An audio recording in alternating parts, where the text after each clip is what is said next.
Movie की शुरुआत होती है पॉल नाम के आदमी से, जो एक मूवी थिएटर में प्रोजेक्टर चलाने का काम करता है। एक दिन वो प्रोजेक्टर रूम में बैठकर 16th सेंचुरी में घटी रियल इवेंट्स पर बुक पढ़ रहा था और थिएटर में सारे लोग मूवी एंजॉय कर रहे थे। तभी अचानक वहाँ की इलेक्ट्रिसिटी चली जाती है और वो हेडलैम्प की मदद से प्रोजेक्टर रूम के बाहर आकर चेक करने लगता है। अब वहाँ इमरजेंसी लाइट ऑन होती है और वो देखता है कि थिएटर के सारे लोग गायब हो गए हैं और वहाँ सिर्फ लोगों के कपड़े और जूते ज़मीन पर गिरे हुए हैं। ये देखकर वो कंफ्यूज हो जाता है और आगे जाकर चेक करने पर पता चलता है कि सिर्फ थिएटर में ही नहीं बल्कि पूरे शॉपिंग मॉल में आए हुए लोग गायब हो चुके हैं। उसी वक्त उसे एक इंसान की आवाज़ सुनाई देती है और वो देखता है कि मॉल का सिक्योरिटी गार्ड टॉर्च लेकर लोगों को आवाज़ दे रहा है। अब दोनों पता लगाने की कोशिश करते हैं कि शायद कोई उनके साथ प्रैंक कर रहा हो, लेकिन उसी समय गार्ड को एक शॉप से कुछ आवाज़ सुनाई देती है और वो पॉल को वहीं रुकने को कहकर शॉप के अंदर देखने चला जाता है। तब अचानक दोनों की टॉर्च लाइट बंद हो जाती है और पॉल तुरंत अपनी हेडलैम्प ठीक करने लगता है। जैसे ही उसकी हेडलैम्प स्टार्ट होती है, उसे पता लगता है कि सिक्योरिटी गार्ड भी वहाँ से गायब हो गया है और उसके सिर्फ कपड़े नीचे गिरे हुए हैं। वो घबराते हुए उन कपड़ों के पास जाकर देखने लगता है। तभी अचानक एक शैडो उसकी तरफ बढ़ती है और वो चिल्लाते हुए सीन वहीं कट हो जाता है।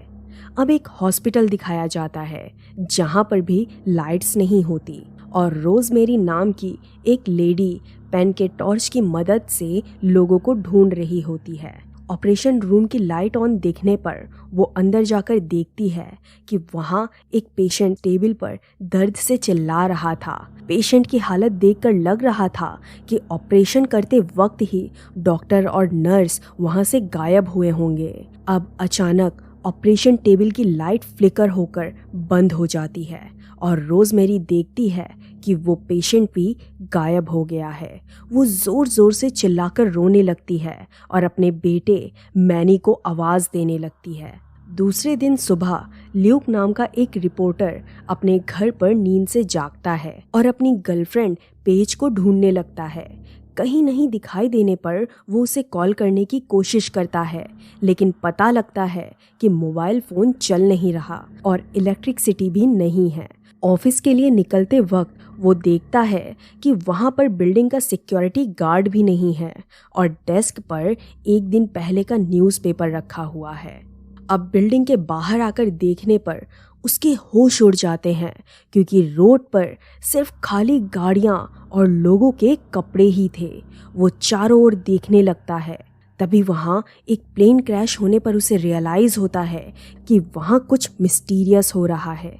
ऑफिस पहुंचकर वो अपने कलीग्स को ढूंढने लगता है, लेकिन वहाँ पर भी उसे कोई नहीं दिखाई देता। अब मूवी 3 दिन आगे चली जाती है और ल्यूक रात के समय बाहर खड़ी हर गाड़ी को चेक करने लगता है।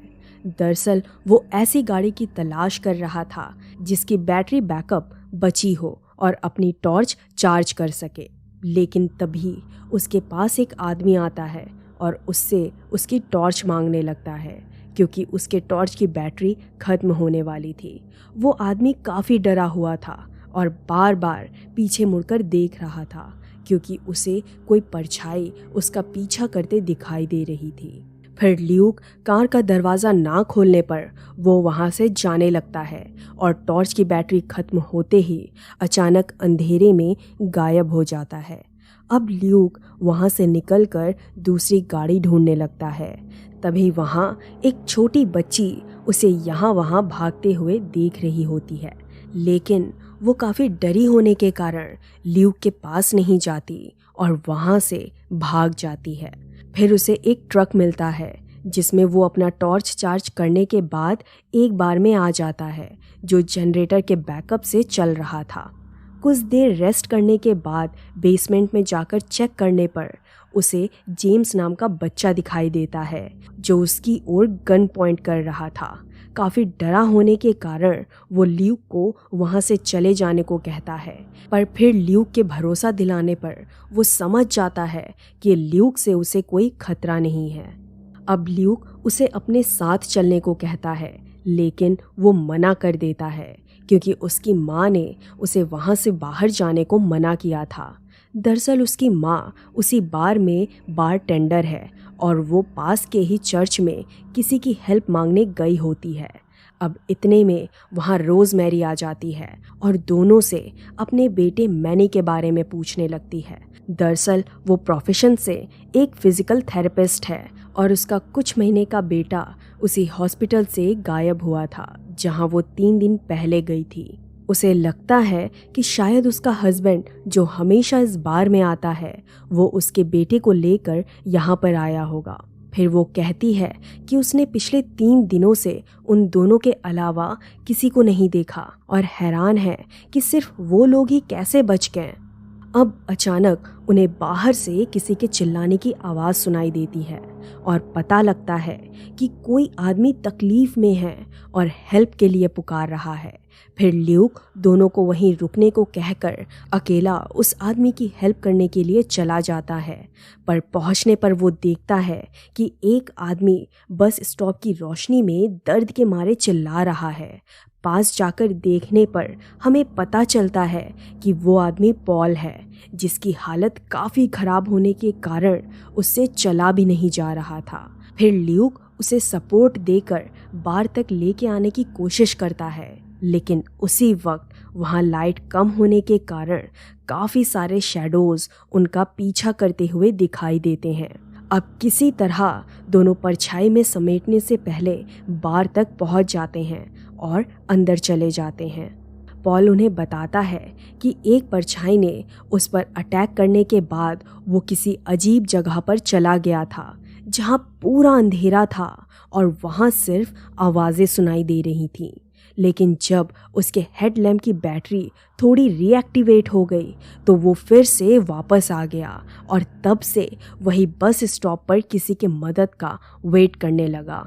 अब रोज़मेरी को लगने लगता है कि भगवान उन्हें उनके गुनाहों की सज़ा दे रहा है, लेकिन ल्यूक उसकी धार्मिक बातों से फ्रस्ट्रेट होने लगता है क्योंकि उसे इन सब चीज़ों पर यकीन नहीं होता और दोनों आपस में आर्ग्यू करने लगते हैं। उसी वक्त जनरेटर पर लोड बढ़ने की वजह से वहाँ की लाइट्स फ्लिकर करने लगती हैं और पावर बचाने के लिए वो लोग सिर्फ ज़रूरी लाइट्स ऑन रखते हैं। कुछ देर बाद पॉल की तबीयत खराब होने लगती है और रोज़मेरी बताती है कि उसे कंकशन हो रहा है। कंकशन यानी एक ऐसी बीमारी जिसमें सर पे चोट लगने की वजह से ब्रेन टेम्पररी काम करना बंद कर देता है और मेमोरी लॉस होने लगती है। अब ल्यूक फ्लैशबैक में चला जाता है जब 3 दिन पहले वो अपनी गर्लफ्रेंड को ढूंढने ऑफिस गया था। वहाँ उसने एक सैटेलाइट रिकॉर्डिंग सुनी थी जिसमें शिकागो से एक आदमी सबको वार्निंग दे रहा था कि इस सिचुएशन से बचने के लिए सिर्फ वही लोग जिंदा रह सकते हैं जो किसी तरह की लाइट्स के सोर्स में रहेंगे, लेकिन लोगों को ये भी ध्यान रखना है कि उन्हें सिर्फ अपने पास रही लाइट्स या टॉर्च में रहना है और किसी दूसरी लाइट्स पर भरोसा ना करें क्योंकि वो डार्कनेस लोगों को ट्रिक करके अपनी ओर अट्रैक्ट करती है और उन्हें मार देती है। अब ल्यूक उन्हें सैटेलाइट रिकॉर्डिंग के बारे में बताता है और उन्हें वहाँ से निकलकर शिकागो की तरफ चलने को कहता है क्योंकि वो न्यूज़ शिकागो से रिकॉर्ड होने की वजह से एज्यूम करता है कि वहाँ सारे लोग सेफ हैं और बाहर से कुछ दूर एक ट्रक है जिसकी मदद से वो लोग वहाँ से निकल सकते हैं। लेकिन रोज़मेरी और जेम्स अपने बेटे और माँ को छोड़कर उसके साथ चलने से मना करते हैं और पॉल इस हालत में नहीं होता कि वहाँ से हिल भी सके। पर ल्यूक उन्हें समझाता है कि वो लोग सिर्फ यहाँ लाइट्स की वजह से जिंदा हैं और जैसे ही बार के जनरेटर की पावर खत्म हो जाएगी तो वो लोग भी गायब हो जाएंगे। अब ल्यूक की बातों में सेंस होने पर सब लोग वहाँ से निकलने के लिए रेडी हो जाते हैं। ल्यूक रोज़मेरी के साथ उस ट्रक को बार तक लाने के लिए निकल जाते हैं और जेम्स को पॉल का ध्यान रखने के लिए वहीं रुकने को कहता है। जाने से पहले रोजमेरी जेम्स के गले में ग्लो स्टिक रिंग पहना देती है ताकि अचानक लाइट जाने के दौरान वो डार्कनेस से सेफ रहे। ट्रक के पास पहुंचने पर ल्यूक देखता है कि वो स्टार्ट नहीं हो रही है, इसलिए वो और रोजमेरी उसे धक्का मारकर बार तक लेके आने की कोशिश करते हैं ताकि बार के जनरेटर से ट्रक की बैटरी को पावर सोर्स देकर उसे स्टार्ट कर सके। अब दोनों थक जाने पर कुछ देर के लिए आराम करने लगते हैं। तभी रोजमेरी को वही छोटी लड़की दिखाई देती है जो कुछ समय पहले एक सीन में दिखाई गई थी।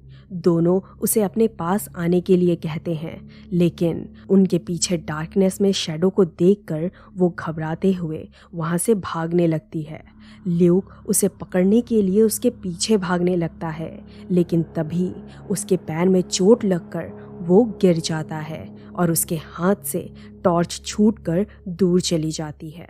पैर में चोट लगने की वजह से उससे उठा भी नहीं जाता और देखता है कि काफ़ी सारे शैडोज़ उसके पास आ रहे हैं। अब जैसे ही वो शैडोज़ उस पर अटैक करने वाले होते हैं, रोजमेरी ट्रक की हेडलाइट्स ऑन करती है और उसे ट्रक के पास ले आती है। यहाँ बार में पॉल की तबीयत बिगड़ने लगती है और जेम्स उसके लिए पानी लाने के लिए बेसमेंट में चला जाता है। अब हम देखते हैं कि वहाँ की लाइट्स फ्लिकर हो रही है और कुछ सेकंड बाद बंद हो जाती है। पॉल जेम्स को ढूंढते हुए बेसमेंट में आता है, पर वो वहाँ पर दिखाई नहीं देने पर उसे ढूंढने के लिए एक डोर के अंदर चला जाता है। उसे पता लगता है कि वहाँ एक बहुत बड़ा टनल है जहाँ काफ़ी सारी लाइट्स चल रही थी। टनल के अंदर से उसे जेम्स के पुकारने की आवाज़ सुनाई देती है और वो आवाज़ को फॉलो करते हुए एक और डोर के पास पहुंच जाता है। उस डोर को खोलने पर वो शॉक हो जाता है क्योंकि वो डेड एंड था और वहाँ से बाहर निकलने का कोई रास्ता नहीं था। अब टनल के अंदर सारी लाइट्स एक एक करके बंद होने लगती है और उसे उस अंधेरे में से कोई शैडो उसकी ओर बढ़ती हुई दिखाई देती है। जैसे ही वो शैडो पॉल के पास पहुंच जाती है, हमें पता लगता है कि टनल में जाना सिर्फ पॉल का हेलुसिनेशन था और दरअसल में वो पूल टेबल से उसी वक्त गायब हो गया था जब बेसमेंट में लाइट फ्लिकर्स होकर कुछ देर के लिए बंद हो गई थी। लेकिन यहाँ जेम्स जिंदा बच गया था क्योंकि रोजमेरी ने जाने से पहले उसके गले में ग्लू स्टिक रिंग पहना दी थी। अब वो ऊपर आकर देखता है कि पॉल गायब हो गया है और टेबल पर सिर्फ उसके कपड़े और जूते पड़े हुए हैं। दूसरी तरफ ट्रक की बैटरी डेड होने की वजह से हेडलाइट्स फ्लिकर करने लगती है, इसलिए ल्यूक बगल की कार से पेट्रोल निकालकर एक कपड़े और पाइप की मदद से मशाल बनाता है और रोजमेरी को पता लगता है कि उसका लाइटर बार में ही रह गया है। फिर रोजमेरी ल्यूक को लेकर पास के ही हॉस्पिटल चली जाती है जहां वो काम करती थी। उसके बाद वो लाइटर की मदद से मशाल को आग लगाती है और ल्यूक को वहीं रुकने को कहकर स्टोर रूम से रबिंग अल्कोहल लेने जाती है जिससे मशाल को ज़्यादा समय तक जलाए रख सके। अब स्टोर रूम में चेक करते वक्त उसे एक छोटे बच्चे की रोने की आवाज़ सुनाई देती है, जिसे सुनकर वो उसे फॉलो करते हुए पीछे के डोर से बाहर चली जाती है। दरअसल वो आवाज़ उसे अपने बेटे मैनी की लग रही थी, जो असलियत में शैडो उसे ट्रिक करने के लिए यूज़ कर रहे थे। अब वो देखती है कि वो आवाज़ एक बेबी स्ट्रॉलर से आ रही है, लेकिन पास जाकर देखने पर शॉक हो जाती है क्योंकि उस स्ट्रॉलर में कोई नहीं था। तभी ल्यूक रोजमेरी को ढूंढते हुए बाहर आता है और उसे अपने आंखों के सामने गायब होते देखता है। फिर वो वहां से भागकर अकेले ही ट्रक को धक्का लगाते हुए बार के पास पहुंच जाता है और पता लगता है कि वहां जनरेटर की पावर काफ़ी कम होने की वजह से सारी लाइट्स फ्लिकर कर रही थी। अब ल्यूक ट्रक की बैटरी और जनरेटर को केबल से अटैच करता है और पावर सप्लाई देने लगता है। कुछ अटेम्प्ट के बाद ट्रक स्टार्ट हो जाती है, पर उसी वक्त जनरेटर कंप्लीटली शट डाउन होकर वहां अंधेरा होने लगता है, लेकिन ल्यूक सही समय पर वहां से बाहर निकलकर ट्रक की रोशनी में पहुंचता है और वहां से निकल जाता है। फिर जब वो ट्रक का बोनेट बंद करने के लिए उतरता है, तभी जेम्स की नज़र उस चर्च पर पड़ती है जहां उसकी माँ हेल्प मांगने के लिए गई थी। ल्यूक के बार बार समझाने के बावजूद जेम्स तुरंत कार से उतरकर अपनी माँ को ढूंढने के लिए चर्च के अंदर चला जाता है। अंदर उसे अपने माँ के पुकारने की आवाज़ सुनाई देती है और वो उसे फॉलो करते हुए उसकी ओर बढ़ने लगता है। अब अचानक पीछे से एक शैडो उस पर अटैक करने आती है। तभी ल्यूक चर्च का दरवाज़ा तोड़कर अंदर आता है और उसे ट्रक में आकर बैठने को कहता है। फिर जेम्स को अपनी माँ का जैकेट दिखाई देता है, जिससे वो समझ जाता है कि उसकी माँ भी अब गायब हो चुकी है। तभी ल्यूक ट्रक से उतरकर उसे लेने के लिए उसकी ओर बढ़ने लगता है, लेकिन उसी वक्त ट्रक की बैटरी डेड हो जाती है और हेडलाइट्स बंद होकर वो शैडो में गायब हो जाता है। वहाँ जेम्स कैंडल्स की रोशनी में बचकर वहीं रात गुजारता है और सुबह उठकर देखता है कि उसके सामने एक छोटी बच्ची खड़ी है। वो अपना नाम ब्रियाना बताती है, जो अब तक सोलर फ्लैशलाइट की मदद से सरवाइव कर रही थी। चर्च से बाहर निकलने पर वहाँ उन्हें पुलिस का हॉर्स दिखाई देता है, जिस पर बैठकर वो लोग शिकागो की तरफ जाने लगते हैं। कुछ देर बाद वहाँ शाम होने लगती है और एक बिल्डिंग पर ल्यूक, पॉल और रोजमेरी के शैडोज उन्हें वहाँ से जाते हुए देखने लगते हैं। अब वहाँ पूरी तरह अंधेरा होने पर ब्रियाना अपनी सोलर लाइट ऑन करती है और मूवी यहीं ख़त्म हो जाती है। अब हम आपको मूवी की कुछ और बातें क्लियर कर देते हैं। हालांकि मूवी में ये कहीं भी नहीं बताया गया कि वो डार्कनेस किस वजह से शुरू हुई थी, लेकिन मूवी में 1590 में घटी रियल इवेंट रॉनक कॉलोनी के डिसअपेरियंस का मेंशन किया गया है।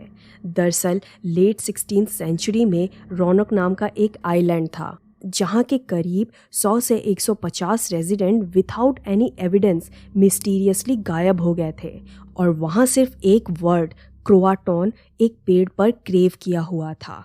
और जहाँ तक उन सर्वाइवर्स के बचने की बात है, तो वो लोग सिर्फ इसलिए बच गए थे क्योंकि ब्लैकआउट के समय वो लोग किसी न किसी लाइट्स के सोर्स में थे। जैसे पॉल के पास हेडलैम्प ऑन थी, रोजमेरी लाइटर से सिगरेट जला रही थी, ल्यूक जलते हुए कैंडल्स के पास सोया था, जेम्स जनरेटर के लाइट्स में था और ब्रियाना के पास सोलर फ्लैश लाइट थी। दोस्तों, इस पोस्ट एपोकैलिप्टिक थ्रिलर फिल्म का नाम है वैनिशिंग ऑन 7th स्ट्रीट, जो 2010 में रिलीज हुई थी। मूवी की एक्सप्लेनेशन कैसी लगी है हमें कमेंट में ज़रूर बताइएगा और इसी तरह के अमेजिंग मूवी एक्सप्लेनर वीडियो के लिए हमारे चैनल को सब्सक्राइब करना ना भूलें और हाँ, बेल आइकन को भी प्रेस कर दें